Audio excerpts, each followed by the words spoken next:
Nous avons donc atteint ici une limite qui marque le début de l'expansion, le Big Bang, et c'est le mur de Planck. Et oui, Grishka, cette limite est très petite, mais ce n'est pas le zéro. En fait, il s'agit de la plus petite distance possible entre deux points de l'univers. Cette longueur ultime, donc, on l'appelle la longueur de Planck. Je l'ai déjà prononcé tout à l'heure, du nom du prix Nobel de physique Max Planck, qu'il a découverte en 1900. Eh bien, elle mesure 10 puissance moins 33 cm.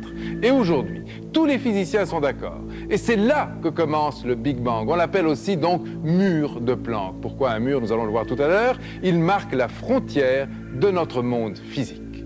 Imaginons que nous puissions nous promener sur ce mur. Qu'est-ce que nous verrions alors? Quel paysage étonnant découvririons-nous? Pour le savoir, regardez.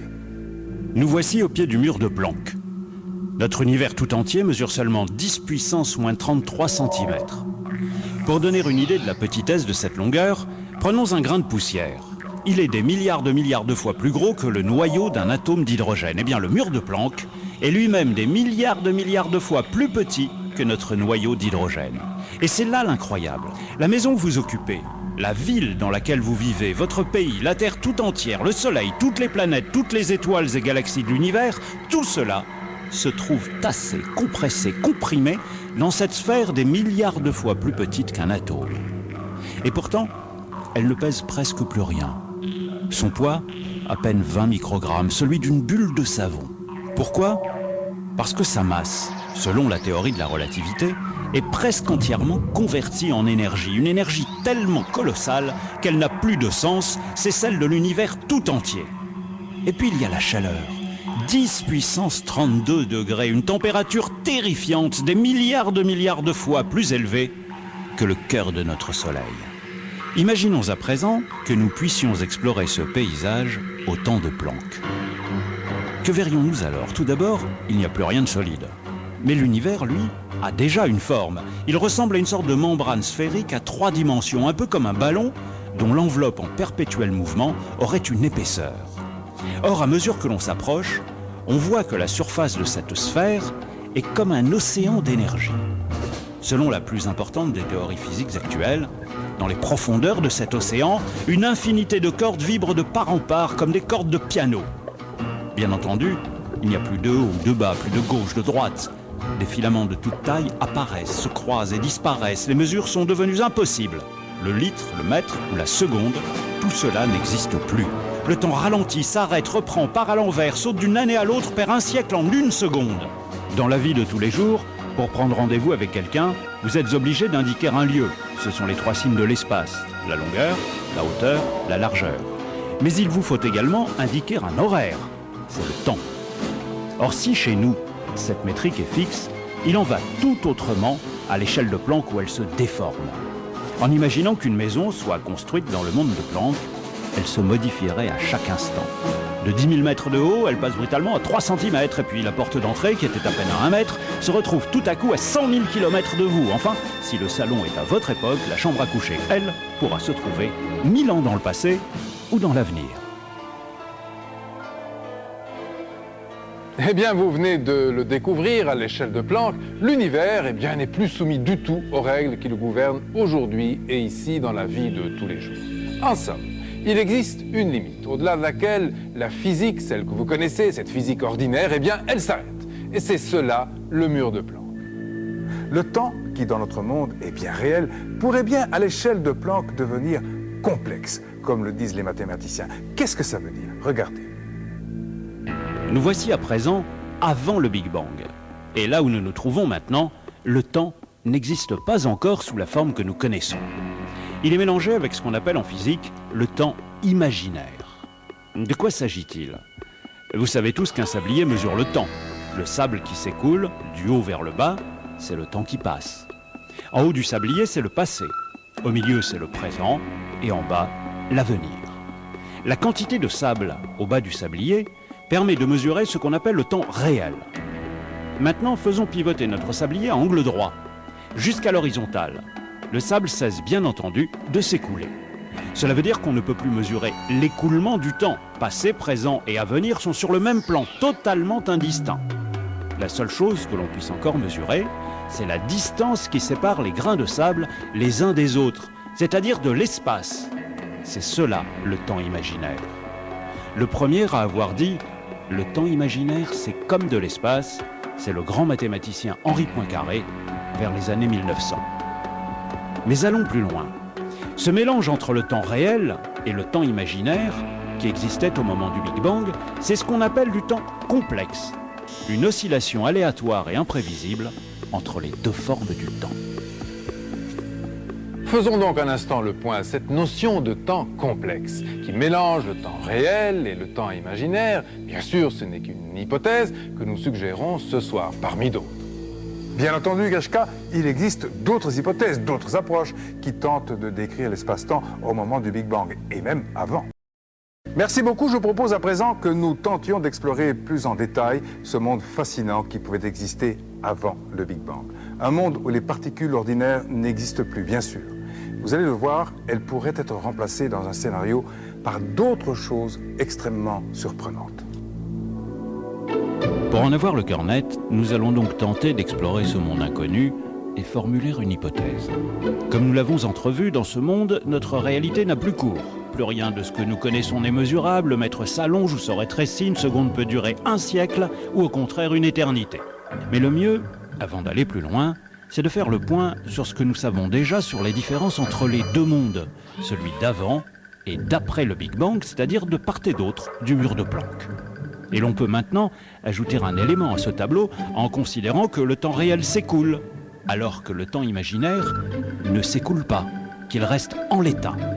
Afin d'avancer encore dans notre comparaison des choses, imaginez une machine à sous dans un casino. Elle va nous aider à comprendre une autre opposition entre l'énergie et l'information. Tant que les rouleaux de cette machine sont en mouvement, il existe une énergie, celle qui les fait tourner. Mais on ne peut pas les lire. C'est-à-dire qu'on ne peut accéder à aucune information. A l'inverse, quand les rouleaux s'arrêtent, il n'y a plus d'énergie, uniquement de l'information pure. C'est l'état extrême de l'univers avant le Big Bang, au moment où il naît, à l'instant zéro. Puisque nous savons depuis Einstein qu'énergie et matière sont liées dans le monde de l'après-Big Bang, dans notre monde, nous pouvons ajouter une nouvelle différence de part et d'autre du mur de Planck. Sur le mur de Planck, il n'existe bien entendu plus aucune particule de matière. Les seules entités que l'on rencontre encore, ce sont ce qu'on appelle des monopôles et des instantons. Mais de quoi s'agit-il ? Le mot « monopôle » a été inventé par le physicien Dirac vers 1930. Dans notre cas, on peut se les représenter comme des bulles de savon de couleur rouge qui gonflent progressivement et dont la surface présente des images en mouvement comme un film qui passerait sur un écran en forme de bulle. Ces monopôles sont les briques fondamentales de notre monde réel. Ils contiennent le temps qui passe, l'énergie, le mouvement. Mais aux côtés des monopôles gravitationnels, on trouve également les instantons. Ce mot a été créé en 1975 par le prix Nobel de physique Gerhard Toft. Ils ressemblent également à des sphères, mais contrairement aux monopôles, ils ne changent pas d'échelle. Ils sont figés. On peut les comparer à des boules de cristal de couleur bleue. Tout comme les monopôles, les instantons contiennent chacun une image de l'univers. Mais la grande différence est que cette image est figée, car pour les instantons, le temps ne s'écoule pas. Il n'est pas réel, mais imaginaire pur. L'instanton ne contient pas d'énergie, mais de l'information. Chez les instantons, notre film ressemblerait plutôt à un album photo. Si l'on regarde d'un peu plus près notre cône d'espace-temps, que voyons-nous ? Sous le mur de Planck, une zone qui s'étend du mur à la véritable pointe du cône. Nous allons entrer dans ce que le physicien John Wheeler appelle l'océan quantique. Là, le monde d'avant et celui d'après le Big Bang se mélangent. Le temps s'arrête, repart, le mètre ou la seconde s'allonge, rétrécissent, l'effet peut précéder la cause et la flèche atteindre sa cible avant d'avoir été tirée. Le mur de Planck est au-dessus, après le Big Bang donc, c'est le domaine des monopôles. Puis à mesure que l'on s'enfonce sous le mur de Planck, les monopôles voient leur espace progressivement occupé par les instantons. Et plus on descend, plus les instantons sont nombreux, jusqu'à être aussi nombreux que les monopôles. Cette sorte d'équilibre, c'est ce qu'on appelle l'état KMS, du nom des trois physiciens qui l'ont mis en évidence, Kubo, Martin et Schwinger. Cet état KMS établit une relation entre le temps réel et le temps imaginaire, entre l'énergie et l'information, entre l'évolution d'un système en mouvement et l'état d'un système fixe, comme le confirme d'ailleurs le professeur Jacek. La définition de l'état KMS, il s'agit essentiellement d'une définition mathématique d'un équilibre. En bref, un peu comme un funambule qui garde son équilibre par un léger mouvement de sa perche. Et puis à mesure que l'on s'enfonce vers le zéro, les instants-tons deviennent plus stables. Ils cessent de se transformer en monopoles, avant de dominer entièrement le paysage. Et alors que nous nous approchons de la pointe du cône, tous les instants-tons convergent en une spirale hallucinante vers le point zéro où ils se superposent, se confondent et se fondent en un seul instant-ton primordial. L'instant-ton gravitationnel singulier de taille 0. Cet instant-ton unique, c'est l'objet mystérieux qui contient le secret de la naissance et de l'évolution de l'univers. Ici, le temps réel n'existe plus. Il n'y a que du temps imaginaire pur, que de l'information. Notre monde physique a laissé la place à un monde de mathématiques pures. Et voici donc quel pourrait être le secret de l'univers à l'origine. Au point zéro, un peu comme l'ADN contient toute l'information qui va permettre à un être vivant de se développer, l'instant-ton gravitationnel singulier contient toute l'information du grand univers. On pourrait comparer cet objet fantastique à un bouquet de sphères, une suite illimitée de zéro à l'infini. Et sur chaque bord de chaque boule, c'est-à-dire dans chaque sphère, il y a une information, un certain état, une image de l'univers, un peu comme un film, image par image. Et d'ailleurs, imaginez un film sur un disque DVD. Pour comprendre l'intrigue, il vous faut introduire le film dans le lecteur, suivre les aventures des héros dans le temps, depuis le passé, le début du film, jusqu'à l'avenir, la fin du film. On est obligé de s'installer dans le présent, le moment où l'on regarde le film. En d'autres termes, les événements sont distribués hiérarchiquement du passé vers l'avenir sans que cet ordre puisse être violé. Si vous commencez le film par la fin, l'histoire deviendra tout simplement incompréhensible. Or, qu'est-ce que contient le DVD sinon du temps imaginaire? Car dès que vous retirez le disque du lecteur, vous tenez dans la main toute l'histoire du film, sans distinction entre passé et avenir. Le scénario se résout alors simplement à une information où le temps n'existe plus sous sa forme réelle, mais seulement sous sa forme imaginaire. Vous tenez en même temps le début et la fin du film dans votre main. Tous les instants de l'intrigue sont superposés en un seul instant, sans durée et hors du temps. En résumé, dans ce scénario, l'instant-ton gravitationnel singulier de taille 0, c'est le DVD cosmique dans la bibliothèque.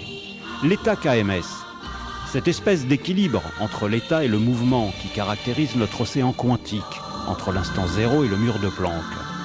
L'état KMS revient à introduire notre DVD cosmique dans le lecteur. Enfin, au mur de Planck, on appuie sur la touche lecture, c'est le Big Bang. Le grand film cosmique peut enfin commencer et la suite, vous la connaissez. En tout cas jusqu'à aujourd'hui. Ce scénario original que nous venons de voir repose sur l'idée qu'avant le Big Bang, il existerait peut-être une forme purement mathématique de notre univers. C'est-à-dire qu'il existerait une sorte de code, un code cosmologique, comme il existe un code génétique pour les êtres vivants.